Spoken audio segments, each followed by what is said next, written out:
Next Chapter Podcasts. This is Michael Goodfriend, executive producer of the Play On podcasts. Are you listening to the longest-running writing podcast on the internet? I Should Be Writing started in 2005 with wannabe writer Mur Lafferty talking about what she was learning about publishing, and it's still going today, with Mur now having written 7 books, including a Star Wars novelization and a Hugo and Nebula-nominated novel. Hundreds of episodes talk about the path of a writer, from dealing with rejection to self-doubt, skepticism from family and friends, imposter syndrome, and yes, sometimes craft regarding characters, plot, and setting. Hear interviews with science fiction authors and get tips from the best. Follow I Should Be Writing in your favorite podcatcher.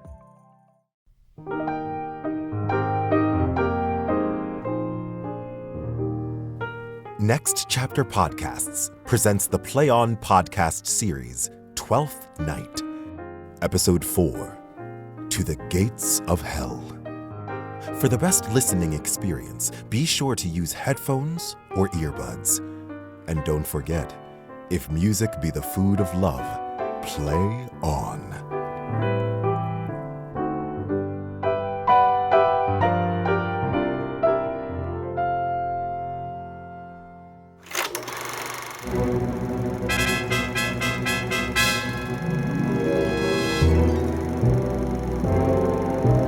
In Illyria, matters of the heart heat up as the midsummer sun beats down. Olivia has declared her love to Cesario, who we know is Viola in disguise. But still, Viola must find her again to beg for Orsino. But even before that, Mariah's plan unfolds as Malvolio finds and unfolds a mysterious letter.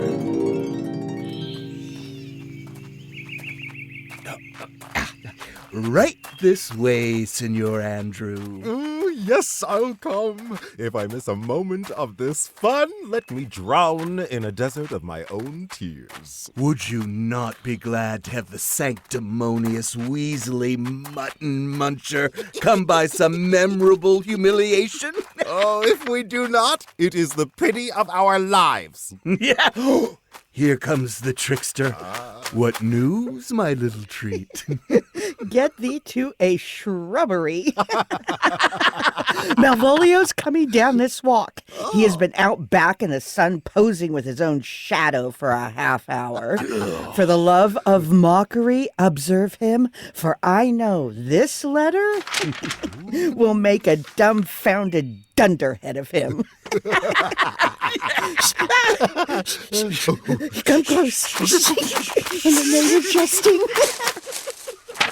Lie you there, for here comes the fly that will be caught not with vinegar, but with honey.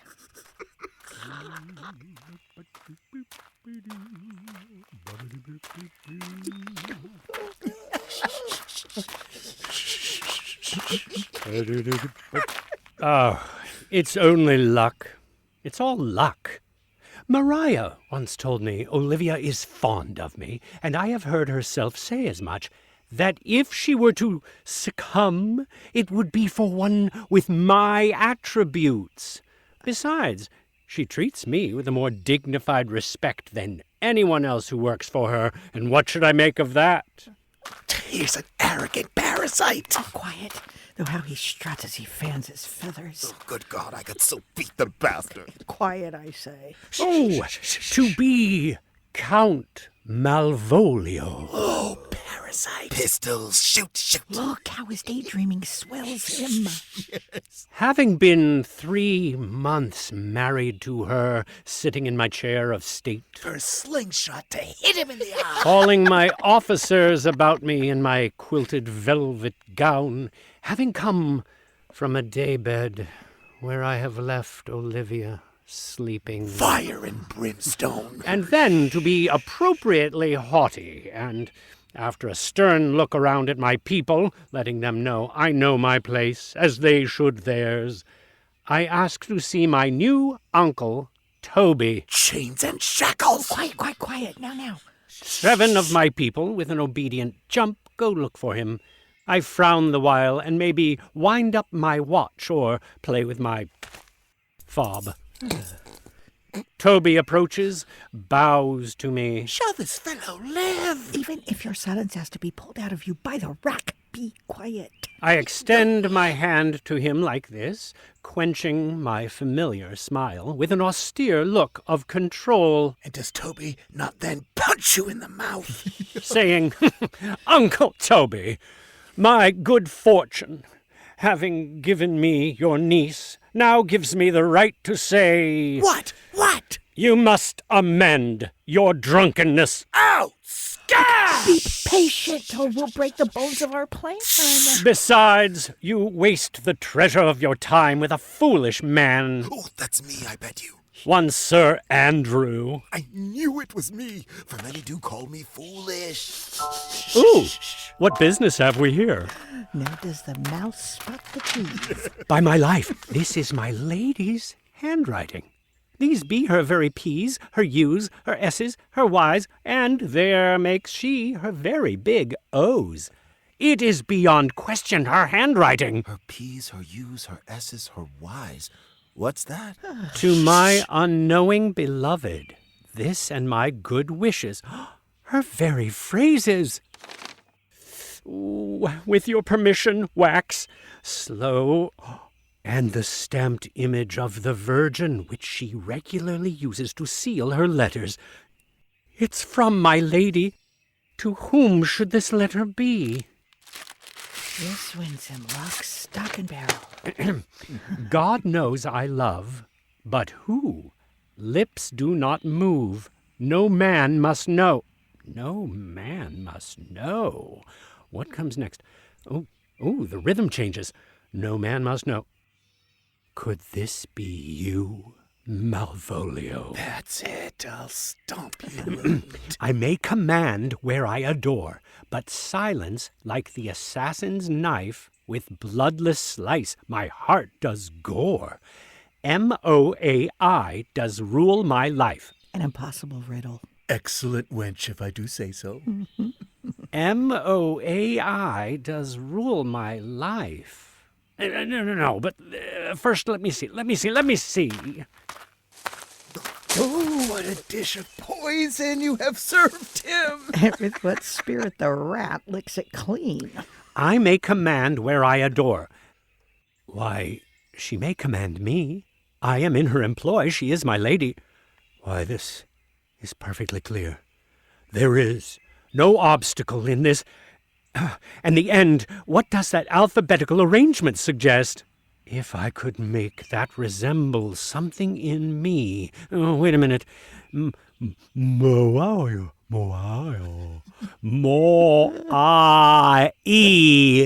Oh, try making meaning out of that. He has now lost the scent. The hound will run it to the ground and howl his discovery. Malvolio, M. Why, that begins my name. Did I not say he would work it out? The mud is excellent at lost sense. M. But then there is no sensibleness in the rest of it. A should follow, but O does. And O shall end it, I hope. Aye, or I'll beat him and make him cry. And then I comes last. Aye, and if you had eyes in the back of your head, you might see more bad treatment behind you than good fortune in front of you. MOAI. Oh, this puzzle is not like the first one.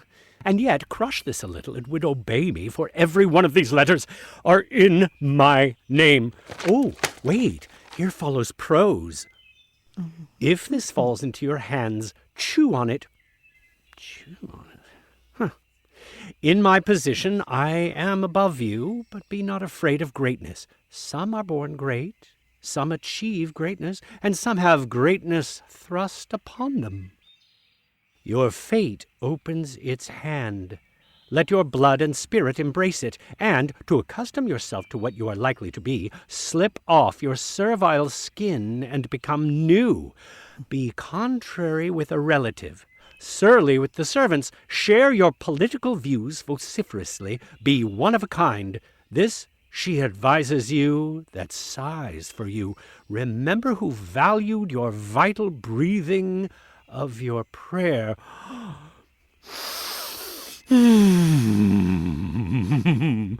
Complimented your yellow stockings, and wished to see you ever cross-gartered. I say, remember. Go to, you are made if you desire to be so. If not, let me see you a steward still, the equal of servants, and not worthy to touch fate's fingers. Farewell. She that would be your servant instead. The fortunate unhappy. Oh! Daylight on open fields could not reveal more. This is clear. I will be proud. I will opine about political authors. I will baffle Sir Toby. I will wash away lesser acquaintances. I will be precisely this very man. I do not now fool myself into letting imagination trick me, for every fact leads inexorably to this, that my lady loves me. She did compliment my yellow stockings recently. She did praise my legs being cross-gartered, and in this she shows herself to be my love, and pushes me to these habits of her liking. I thank my stars. I am happy.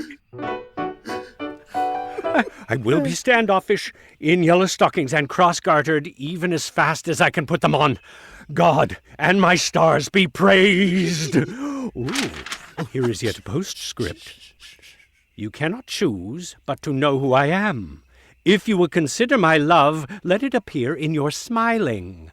Your smiles become you well. Therefore, in my presence, always smile, dear my sweet, I beg you. God, I thank you. I will smile. I will do everything that you would have me do.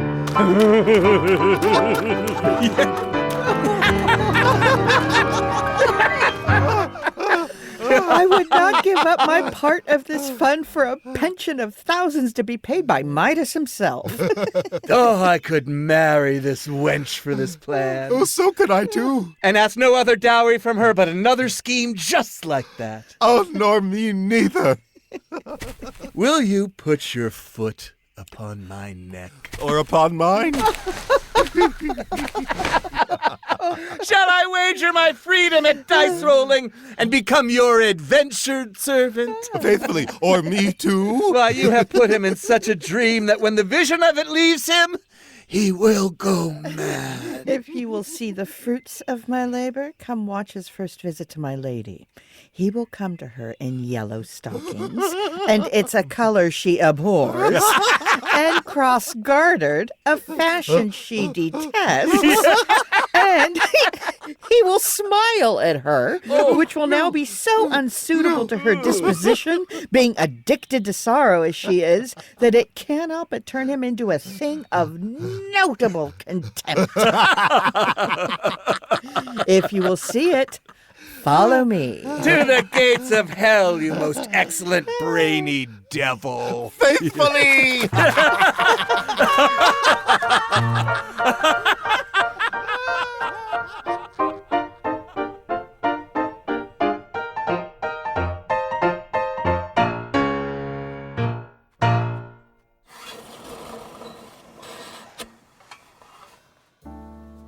This is Michael Goodfriend, executive producer of the Play On podcasts. If you like acting and you like theater, then I think you're going to love this podcast I'm about to tell you about called Merely Role Players, a weekly actual play role-playing game podcast featuring members and friends of Blackshaw, a London theater company. The ensemble uses fiction-first role-playing games to improvise stories with maximum drama. The compere sets the scene. Each player role-plays one of the main characters, improvising their dialogue and action. And at a suitably dramatic moment, the players roll dice to see whether things stay under the player's control or escalate out of it. That way, no one knows where the story's going next. Not the audience, not the players, not even the compere. Listen to Merely Role Players wherever you get your podcasts.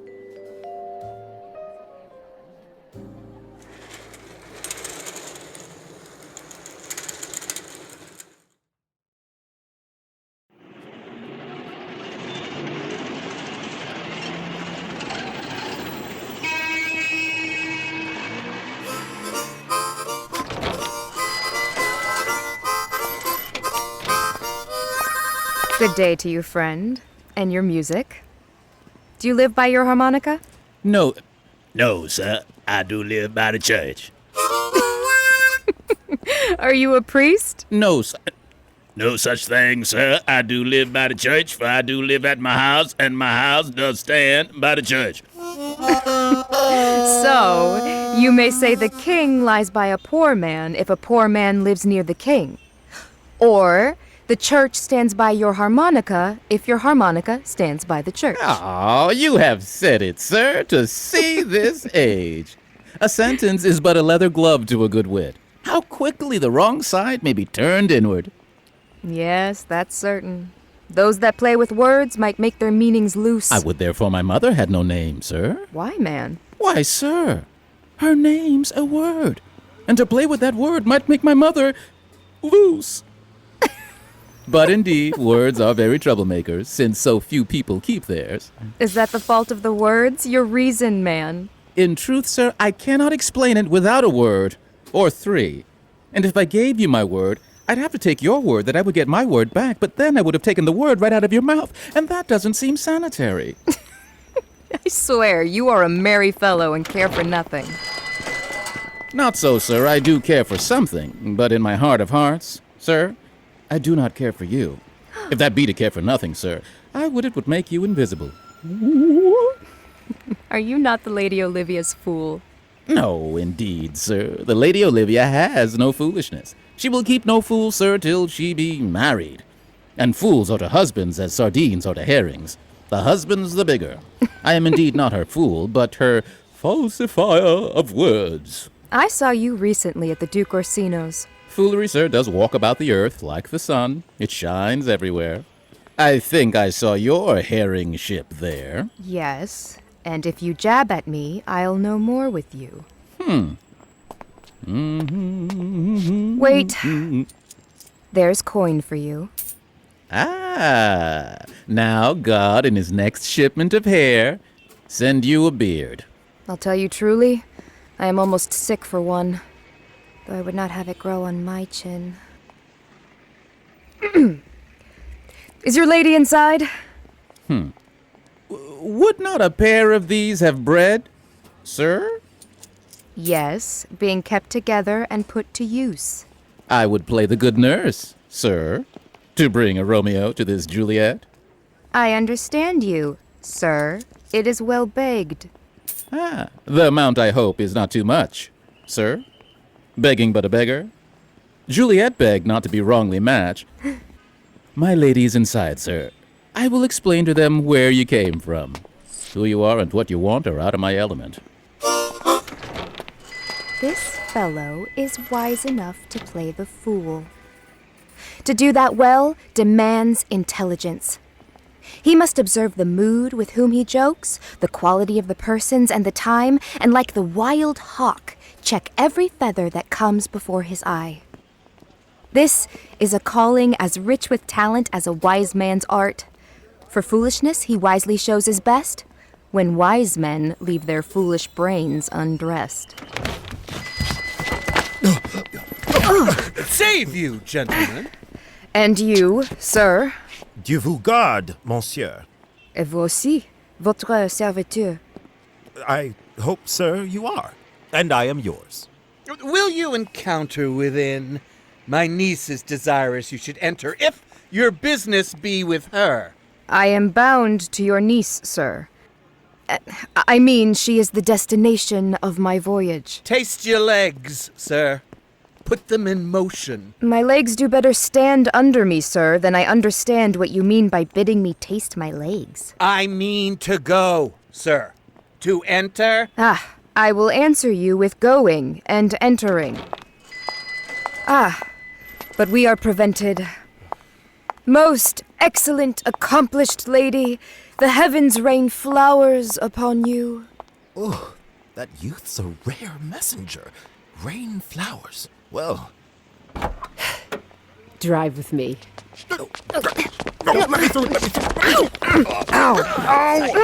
My business has no voice, lady, except for your own most receptive and accommodating ear. Flowers, receptive and accommodating. Must remember those.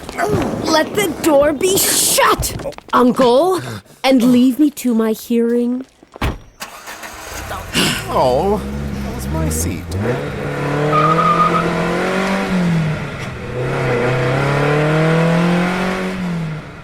Give me your hand, sir. My duty, madam, and most humble service. What is your name? Cesario is your servant's name, fine princess. My servant, sir. It's not a merry world, since such dishonesty would seem kindness. Your servant to the Duke Orsino, sir. And he is yours, and his must then be yours. Your servant's servant is your servant, madam. For him, I think not on him. For his thoughts, it's better they were blank than filled with me. Madam, I come to grow your gentle thoughts on his behalf. Oh, if you would, please, this. I ask you never speak of him again. But if you would take up a new pursuit, I'd rather hear you make your heart's entreaty than music from the stars. Dear lady. Let me speak, I beg you. I did send, after the last enchantment you made here, a ring in chase of you. So did I misuse myself, my servant, and I fear, too, you. Your harsh and steady judgment must I face for forcing on you with such shameful cunning that which was none of yours. What must you think?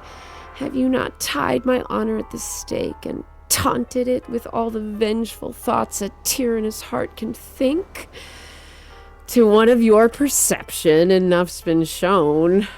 A gauze and not a breastplate hides my heart.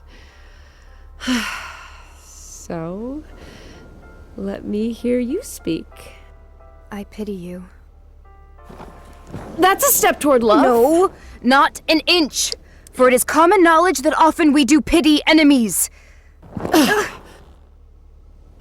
Why then, I think it's time to smile again.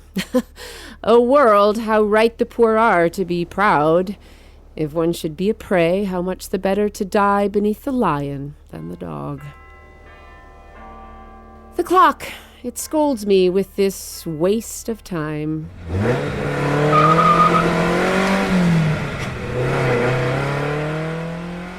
Be not afraid, good boy. I will not have you, and still when wit and youth do come to harvest, your wife will likely reap a proper man. There lies your way, due west. Then westward ho. Grace and good weather stay with your ladyship. You've nothing, madam, to give me for my lord? Stay!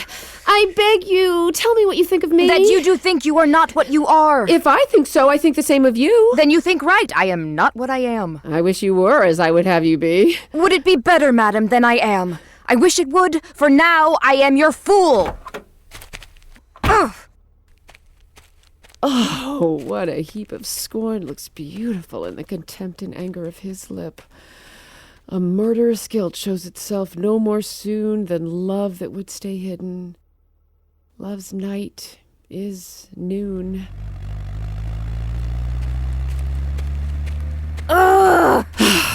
Cesario, by the roses of the spring, by goodness, honor, truth, and everything, I love you so. And so, despite your pride, no common sense can my true passion hide. It's not your actions made me this far gone, though I pursue, you never led me on. But think of this, if this I can suggest. Love sought is good, but given unsought, best? By innocence I swear, and by my youth, I have one heart, one body, and one truth, and that no woman has, nor never none shall keeper of it be, save I alone. And goodbye, good madam. Nevermore will I my lordship's tears to you implore. Or come again, to learn so much more of this heart that now abhors Orsino's love. Steve and Edie. This is a great...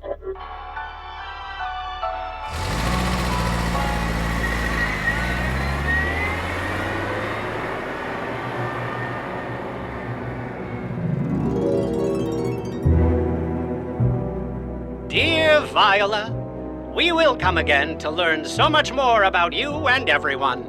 How much longer can you bear your secret? Will Malvolio reveal to Olivia his outlandish clothes and his even more outlandish love? What other revelations await? This and so much more will be disclosed when we next explore 12th Night, or What You Will! The Play On podcast series 12th Night was translated into modern English verse by ALISON CAREY and directed by Cristofer Liam Moore. The cast is as follows: Amy Brenneman as Olivia, Jordan Barbour as Sir Andrew Aguecheek, Catherine Castellanos as Mariah, Brandon David Delsid as Sebastian, Rodney Gardiner as Feste, Michael Goodfriend as the bartender and Officer 2, Christopher Jean as Antonio and Curio, David Kelly as Malvolio, Tina Munoz Pandya as Valentine and Officer, Daniel Parker as Sir Toby Belch, Jamie Ann Romero as Viola, Tramell Tillman as Orsino, George Bennett Watson as the Sea Captain and the Priest. Casting by the Delsid office, Karen Castle, CSA, and Ada Karamanyan. Voice and text coach, Julie Faux. Episode scripts were adapted and produced by Catherine Eaton. Original music composition by David Rifle. Sound design and mix by Lindsay Jones. Sound engineering by Sadaharu Yagi. Mix engineer and dialogue editor, Larry Walsh. Podcast mastering by Greg Cortez at New Monkey Studio. Coordinating producer, Transcend Streaming, Kira Bowie and Liana Keys. Script supervisor, Jordan Moore. Managing producer, Robert Capadona. Senior producer, Miriam Lauba. Executive producer, Michael Goodfriend.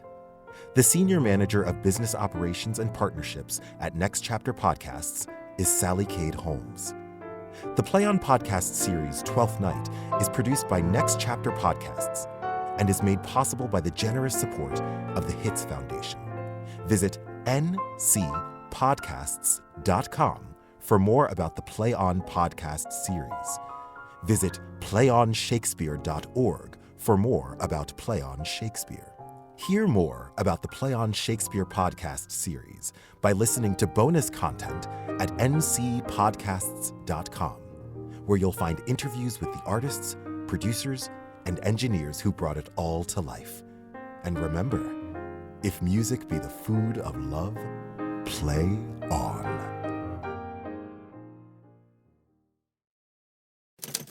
Next Chapter Podcasts.